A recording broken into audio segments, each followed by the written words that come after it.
పల్నాడు జిల్లా ధర్నికోటలో భాష్యం ప్రవీణ్ 48వ పుట్టినరోజు వేడుకలను ఘనంగా నిర్వహించారు. పుట్టినరోజు సందర్భంగా 4800 మొక్కలను పంపిణీ చేశారు. భావితరాలకు పచ్చని ప్రకృతిని కానుగ్గా ఇవ్వాలనే ఉన్నత ఆశయంతో మొక్కలను కార్యకర్తలు అందజేశారు. ఒక మొక్కను నాటడం అంటే ఒక ప్రాణాన్ని నిలబెట్టడమేనని నాయకులు అన్నారు.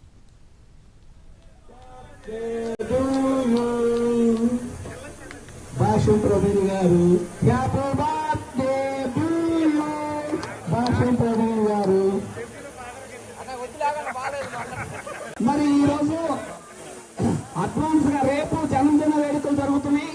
ముందుగా పెదకోరపాడు నియోజకవర్గంలో ధర్నకోట తెలుగుదేశం ఈ ధర్నకోట గ్రామంలో 4800 మొక్కల్ని పెంచడం కోసం ఈ కార్యక్రమాన్ని ఏర్పాటు చేసిన నవీన్ గారికి ధన్యవాదాలు తెలియజేసుకుంటూ, ఈ ఆలోచన కల్పించిన వసంతరావు కూడా ధన్యవాదాలు తెలియజేసుకుంటూ, ఇంకొక డాక్టర్ వడ్లమూడి శ్రీనివాస్ గారు, ఆయన 4800 స్వీట్ ప్యాకెట్లు పంచుతున్నాడు.